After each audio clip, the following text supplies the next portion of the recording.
చాలా బాగుంటుంది. ఇలా పందిరి నిండుగా కూరగాయలు ఏవైనా సరే ఇట్లా వేలాడుతూ కనిపిస్తే చాలా ముచ్చటగా ఉంటుంది కదా మనకి.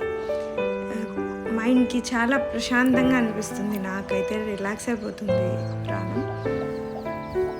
గార్డెన్లో కూరగాయలు కనిపించినప్పుడు, ముఖ్యంగా పందిరికి ఇలా కనిపించినప్పుడు.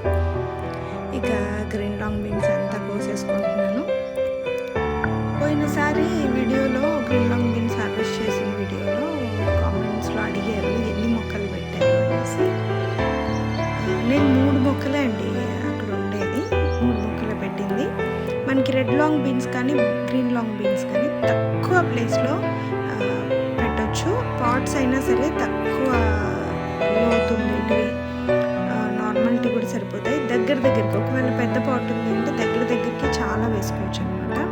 మిర్చి ఇలాంటివి 2 వేసుకునే ప్లేస్లో ఇవి 6-7 వేసుకుంటాం.